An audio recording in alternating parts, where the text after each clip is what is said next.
Father, your word is living and active and sharper than a double-edged sword. This we know. And it penetrates even to dividing soul and spirit. You know who will join us in this series, both live and later on. You know the needs of their heart, where they are in every stage and season of life. You know what changes need to be made and what idols need to be relinquished. You know what your desire is for each and every listener. You know the status of their finances, their marriages, their spiritual condition. You know all those things. But may I so humbly expect of you and from you something very special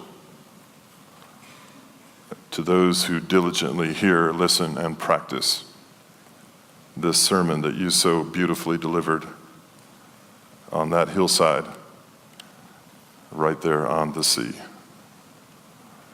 What you did there that day, Father, and in the years to come, I pray you do now, here, in this mountain. For no one else's namesake but your Son, Jesus Christ. For his glory and for his honor. Do something here very special in the days and the weeks ahead. In Jesus' name, amen. If you review the landscape of your life, or if a person reviews the landscape of their country, their people, their society, it's not hard to identify areas that need to be changed. Sometimes these areas are nuances. Sometimes these areas are huge, grand, sweeping issues, societal, cultural issues. People that bring about and initiate change in manners of society, culture, religion, in civilization are called revolutionaries. George Washington was a revolutionary in many respects. A revolutionary is someone who will surrender their own well-being, their own comfort, their own convenience. A revolutionary will sacrifice themselves for a cause greater than themselves. A revolutionary lives a life of transcendence, a life above issues. They don't get pulled down into the nuances and the particulars of pettiness. A revolutionary rises above situations and brings about change. George Washington was one such revolutionary. John Adams, another. John F. Kennedy sat in the White House with a big, large gathering one day and said, "No gathering of such talent and human knowledge has ever existed in the White House except for the time that Thomas Jefferson sat down and dined by himself." Thomas Jefferson was a revolutionary. In fact, we know George Washington, John Adams, Thomas Paine, Thomas Jefferson. We know these men as participants in the Revolutionary War. They saw a situation, taxation without representation and others, they did not like, and they transcended that situation and brought about societal change. William Wilberforce was a revolutionary. He saw the slave trade to and from Africa to Great Britain, sacrificed of his own accord any opportunity to be prime minister, and brought about change. Nelson Mandela was a revolutionary. It cost him 27 years in prison, but he fought apartheid, which means separation, and brought about change in South Africa and became their president. Nelson Mandela was a revolutionary. Martin Luther King was a revolutionary. Martin Luther was a revolutionary. They protested the status quo and brought about significant change. Jackie Robinson, in this recent movie 4-2, he's a revolutionary in many ways. At great sacrifice and necessitating great courage, he brought about and paved the way for African Americans into professional sports. Gandhi was a revolutionary. Revolutionaries are often killed. Gandhi was assassinated by a Hindu man, shot in the chest 3 times. The Apostle Paul was a revolutionary. He lost his head, beheaded by Nero. He brought about change and transcended society and culture. Dietrich Bonhoeffer was a revolutionary. Revolutionaries surrender to a higher purpose. They endure persecution. They often lose their own lives. They suffer and sacrifice their freedom through imprisonment.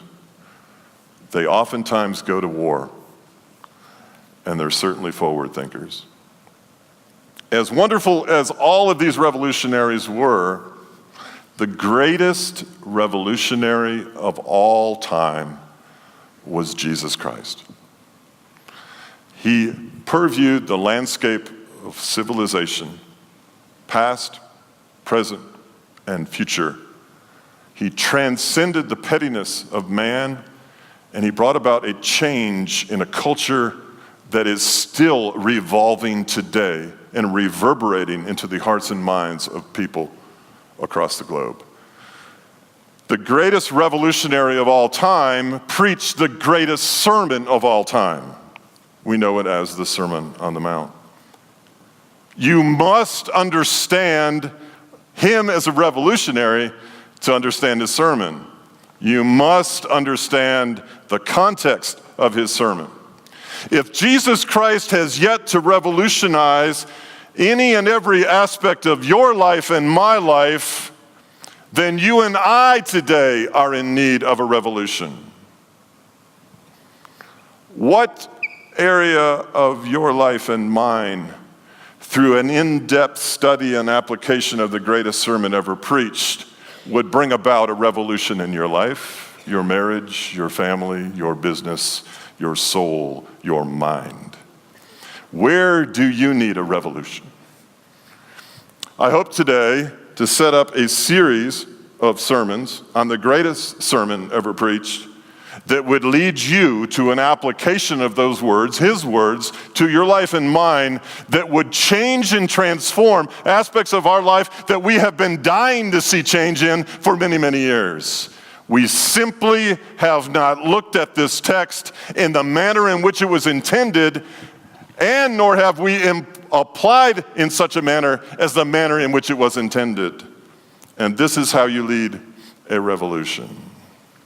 You follow the revolutionary, Jesus the Christ. The greatest sermon ever preached. You'll find it in Matthew chapter 5, chapter 6, and chapter 7. If you were to put them in a 12-point font in Times New Roman on a document, a Word document, it would take up 3 pages. 3 pages. That's it. 3 pages that literally changed the world. Now, to understand the Sermon on the Mount, we have to invest a little bit of time this morning on understanding Matthew's gospel. So, what do we know about Matthew the tax collector? There's your first blank. What do we know about this Matthew the tax collector, also known as Levi? First of all, you got to know the guy was, for sure, Jewish. Tax collectors had a very soiled reputation. They were extremely incredible. They took money from people, they oppressed people, they were friends with the Romans, they had no reputation of credibility whatsoever. And Jesus picks this man to follow him, Matthew the tax collector. Okay, another fancy word that I want you to learn is the word inclusio. It's the second thing on your page there. What is an inclusio? Let me explain. In the book of Acts, we find out that these disciples, these apostles, were ordinary, unschooled men, but they had spent time with Jesus. Now, we think of these guys as sort of like non-academic, blue-collar, uneducated people. But when you study their writing of the gospel, you realize that they were strategic, thematic, grammatically correct, and they had a long thought-out process on how to communicate the greatest story ever told, the gospel of Jesus Christ. Matthew's purpose in writing his book, and if you don't understand this, you'll not understand, nor will you apply the Sermon on the Mount in the appropriate way. Matthew's purpose was found in the inclusio. And inclusio are bookends.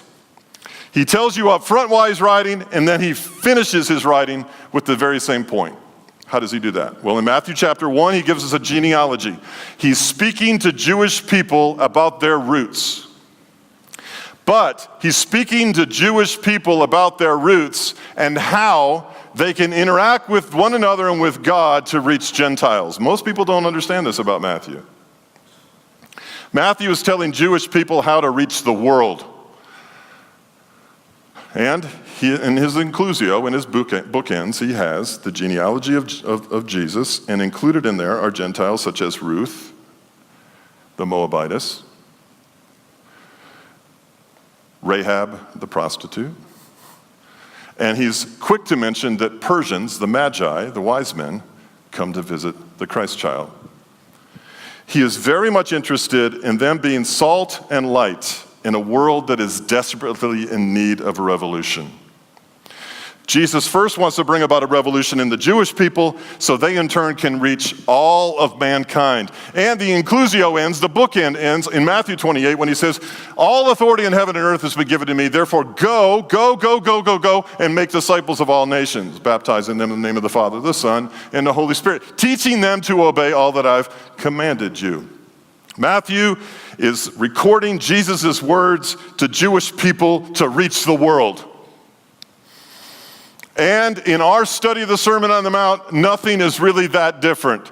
Jesus is talking to his church to apply what he says so that in turn they can reach the world. Many of you have problems with evangelism, sharing your testimony, things that we've already covered. It's because we don't apply this sermon in the manner in which it was intended, but we're going to do so in the weeks ahead.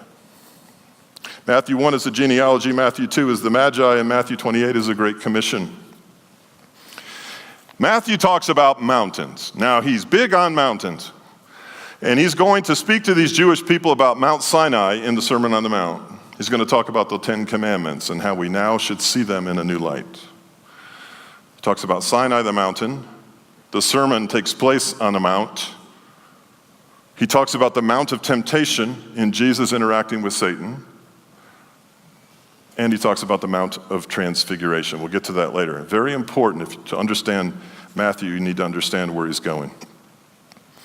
Now, I'm going to say this, and it's very important, because it's going to be a total waste of time for you this summer if you don't pay attention to this one thing right here.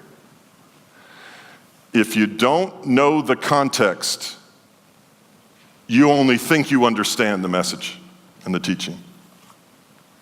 You have to know the context to understand the teaching. You have to understand the context, understand the greatest teaching ever given to anyone at any time on this planet. You have to know the context. It is the greatest teaching of all time because the Muslims borrow from it, because Gandhi borrowed from it, because revolutionaries borrowed from it, because people borrowed from this one sermon and still, through that application of that sermon, are changing the world today. We have to know the context to understand the teaching. Jesus' teaching is simple. Jesus' teaching is simple, but hardly simplistic. I'm going to push on you in the weeks ahead to not just lap up, the simplicity of the teaching. I'm going to push you in love to apply it. It will feel uncomfortable at times. Every message will end with an action step. The success of the permeation of the Word of God in your life, in word and deed, manifested in your life this summer, will rely greatly on your willingness on which to identify your action step and apply it. Let's talk about the history of these Jews that are listening to this greatest sermon ever. The first thing you understand about their recent history, is that they were a people not unlike the Palestinians today. They didn't have a nation, okay? They just had they just occupied some land. And The Ptolemies and the Seleucids, don't want to go into a lot of detail about that, but there were two people that were warring over the very land that the Israelites lived in for many years. And it wasn't uncommon to look out the dining room window when you're eating your supper and see the army marching through your field to go have another war. You just happen to be in the middle of the two warring parties. And it was like, who are we? Where are we? What do we have? We don't have anything. We're just at the mercy of these two bickering, feuding entities. Not unlike the Palestinians today. The Gaza Strip's no different. They just occupied some territory, and they wanted a nation, okay? They wanted a nation. And this is why when Jesus fed the 5,000, the first thing they wanted to do was what? Make him king. They wanted a nation. That's their recent history. This is on the forefront of every fisherman, every carpenter, every farmer, every banker in town. We don't have a country. We just are out there. The second thing is the government they were under. They were under an oppressive, totalitarian, sometimes violent, always manipulative Roman government. Or some pawn in the hands of the Roman government, like Herod, to oppress them, to control them, to observe them. They had no freedom to be who they wanted to be, who God had called them to be, and they had really no freedom to make decisions on their own. Their marketplace in the Galilee, which is just on the cusp of the Jews and the Gentiles, right where Jesus makes the sermon, that was all about make as much money as you possibly can, this may sound familiar, and then give it to the government. Make as much money as you possibly can and then pay it in taxes to guys like Matthew. The temple. Sure, the temple was beautiful, and sure it was ornate, and sure the presence of God was there. But can we just please tell it like it is? It was a corrupt, money-making machine. So much so that the revolutionary Jesus turned over the money changers' tables. It was, in today's dollars, hundreds of millions, if not billions, of extorted money from people who were funding it. And the very thought of threatening the oversight of that temple among some of the Sadducees and some of the Pharisees was scandalous at best. And anyone who sought to do so through insurrection would be crucified. And, as a matter of fact, he was. There was a lot of corruption.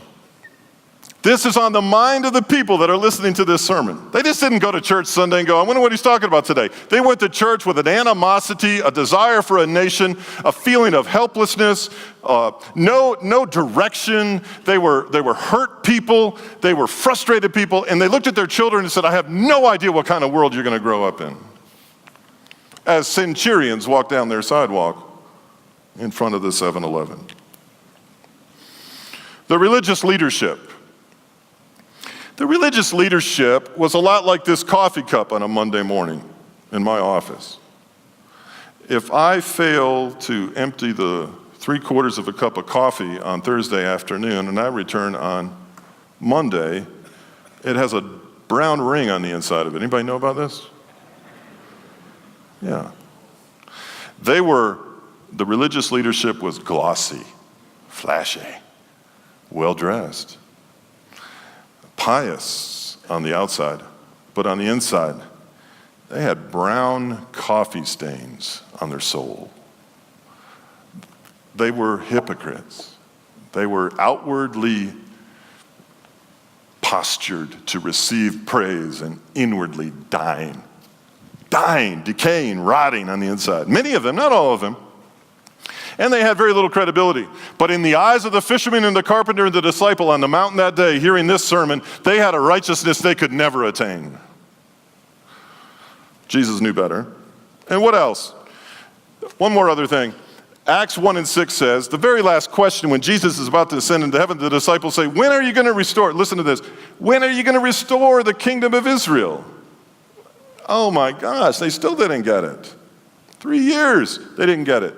They're soon to be seniors in the undergraduate program of Jesus Christ, and they still have yet to get, when are you going to restore Israel as a nation? He didn't come to do that. That happened in 1948.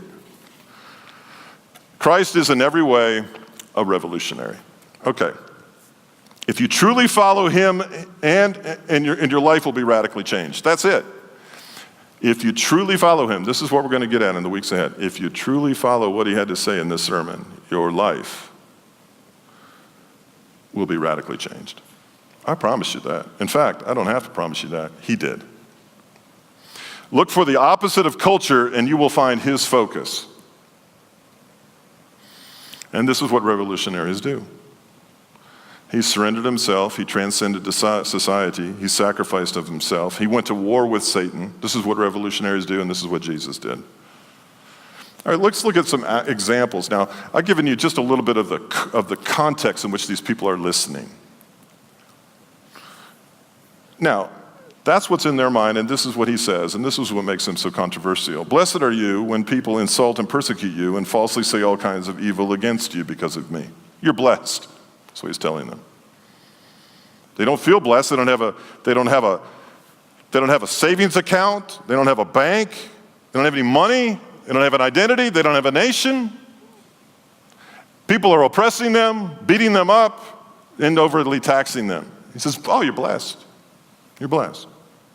Then he says, you are the light of the world. They felt like scoundrels. They felt like the lowest on the totem pole. How could anybody look at these ragtag bunch of people eking out an existence economically, nationally, societally, and how could he look at them and say, no, you're the salt and light of the world. What did he have in mind? He said, let your light shine before men. And then he says, for I tell you that unless your righteousness surpasses that of the Pharisees and the teachers of the law, you will certainly not enter the kingdom of heaven. These are people that had difficulty with grade school. Some of these people, they didn't see themselves in the same ballpark as Pharisees. You ever feel that way? You feel like you go to church, you go, I'm not sure I really know much about the Bible. I feel kind of ashamed about it. It's all over my head. And man, that's who he's talking to. That's who he's going to change the world with. These people said, I'd like the Old Testament if it had more pictures. These are people that were going to get up the next morning and their prayer was, God, if you don't send rain, my family doesn't eat. That's who he's talking to. And he says to these flashy, nice Pharisees in their gowns and tassels, no, your righteousness exceeds theirs. Oh, and if anyone persecutes you, it's okay. You're blessed. Man, they ain't feeling it. They ain't feeling this, what he's saying. But yet they began to apply some things, he said, and the world began to change. Now, he talks to them about the law and how he sees the law differently. Then he says, you have heard that it said, love your neighbor and hate your enemy, but I tell you, love your enemy and pray for those who persecute you. Man, some of these people had robes on with big sleeves. And inside those sleeves were machetes, and they were called zealots. Some of these people, not all, would walk down the sidewalk and they would knife a centurion. They would knife a Roman soldier. Here is a man standing up who has the gall to say, love your enemy. It doesn't compute. And why would you not ease into this kind of teaching? Why would you just lay it out there, right, and confront people? Why not just kind of ease people into it? No, he didn't do that at all. He just told the truth, and he says the truth's going to set you free. But if you do not forgive men their sins, your Father will not forgive your sins. Forgiveness was not on their mind. Overtaking them was on their mind. A military coup was on their mind. Raising up a king was on their mind. Going an extra mile and carrying their pack was not on their mind. But you and I who sit in this room this morning, those of you who are listening online, those of you who are listening to a CD, you're listening to the words of a man who changed the world and revolutionized people's minds, thoughts, desires, attitudes, physical bodies, spiritual conditions with these words. Just apply them, he says. This is a guy who went for it early. So what's the main point of the sermon? Let's get the main point. The main point of the sermon is found at the end of the sermon. It's found in Matthew chapter 7. After saying, don't judge those, don't judge others, don't worry about what you're going to have even though you're broke, after going into all this stuff about loving your brother and loving your enemy, he says, this is it. This is why he gave the sermon, and you find it in chapter 7, verse 24. Therefore, anyone who hears these words of mine and puts them into practice is like a wise man who built his house on a rock. The rain came down, the streams rose, the winds blew and beat against the house, yet it did not fall, because it had its foundation on the rock. But everyone who hears these words of mine and does not put them into practice is like a foolish man who built his house on the sand. Two houses built right next to one another. They look the same. They gleam when the sun shines on them. They're air conditioned.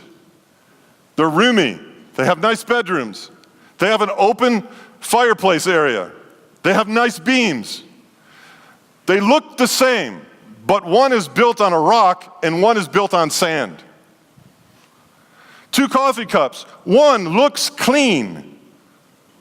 The other looks clean. You look inside of one and it's dark and dirty. If you take these words of mine and put them into practice, the inevitable storms of life will come, and when they do, your house will stand.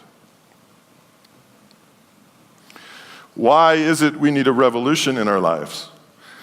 A revolution against what, you say? Against our own flesh. Addiction, some of us. Lust. Slothfulness. Idleness. A poor perspective on money. We need a revolution in our lives to revolt against the number one enemy of our walk with Christ at times, ourselves. We need a revolution in this community. A non-apologetic, bold, authentic witness of a jubilant, joyous, purposeful life that has meaning, goals, direction. We need a revolution among a younger generation that says, I know who I want what he wants for me, and I'll do nothing to stop short. I'm going for it. I'm going for Christ. We need a revolution. We need a revolution in a school that has got this general malaise and no real enthusiasm. Enthusiasm comes from the word understanding theist, God. We need joy, we need power, we need purpose. Revolution. We need a revolution in our marriages. The need for the revolution exists because of the non-application of the words of the sermon. The marriage is built on sand for a lack of application of the simplicity of the truth of the sermon. The business is failing for an improper perspective on the goal of the business, not to make money, but to seek first the kingdom. The improper application of these simple truths will bring about a revolution in the way that you see your life and the way you do life. You'll be a house built upon a rock. You and I can ill afford, some of you older folks can ill afford to arrest your development. What do I mean by that? We need trials. We need testing. We need to take risk. We need to have courage to do things we normally don't do. If you've wrote your ticket to coast into the grave, you are not applying the revolutionary message of the Sermon on the Mount. Jesus used that inherent tension between government and the people, between religiosity and the people, in the marketplace. He used that tension to keep their development from being arrested. We need to be tested. We need to do things that are uncomfortable. We need to do things that are awkward. Therein lies the application of the Sermon on the Mount that yields a house built on rock, not sand. The storm is going to come. Are you going to stand? I was reminded this morning that some of us have a fear of death. Culture has taught us to fear death, to put off death, to be apprehensive and anxious about death. If you know Jesus Christ, death is no big deal. We've got to make the most of our time here and then die, man. Just die. Go on. You're going to love it. We've got to recondition the way we think. We're thinking like too many people in the United States of America, not like too many people in this book. We've got to apply truth. And boy, are we not going to like it. Because there's something to be said for judging somebody that just feels good. And putting somebody down and getting on our enemies, pointing out people's fault, when you've got that pressure-treated 2x10 in your eyeball. Man, I have a feeling there are going to be fewer people at the end of this, in this congregation at the end of this sermon than there is right now. Whew. Who do you judge? Who do you hate? Who have you not forgiven? How much sand is beneath your home? Are you emotionally built on a sandy ledge, waiting for the next storm to blow you away? Are you worried what you're going to eat tomorrow? Are you worried about your future? Are you hoarding your resources? The Sermon on the Mount. That's where he's headed, to lead a revolution against the self and the flesh. Now, having said that, we have an action step. Your action step for this week is to read the Sermon on the Mount. I suggest you read it every day. 5, 6, and 7 of Matthew. I'll read it every day, you read it every day. We'll become quite familiar with it. Familiarity and redundancy is a law of learning. Chapter 5, chapter 6, and chapter 7 of Matthew every day. There's your action step. And I would encourage you, if you have to print it out now on paper, and encourage you to start underlining the things that you realize are places where you in your personal life need a revolution. It's probably having to do with relationships, interpersonal relationships, a relationship with worry, anxiety, neurosis, a relationship to building the kingdom versus hoarding what you have. There's probably some things in this sermon that some of you are going to read and you're going to say, I need to revolt against myself in this one particular area. And if that's all I got out of this whole entire series, fine with me. But you got to read it. I'll help you apply it. I'll challenge you to apply it. I'll encourage you to apply it. I'll pray over you as you seek to apply it. But at the end of the day, you've got to do the work. What makes for the greatest sermon in the world? The application of the sermon. Too often I have heard from the very people in this room, oh, thank you, that was a great sermon. No, it's not a great sermon. It's not a great sermon until it's applied. It's not a great sermon until you leave the property. It's not a great sermon if on the way home you get in a huge argument going down the mountain. It's not a great sermon until it's manifested in your life. It's just rhetoric. It's just words. To some, it's entertainment. To some, it's a diversion. But the application of that word in your life in the context of your own disgruntledness with our nation or our government or your brother-in-law or your neighbor or your boss, therein lies a good sermon.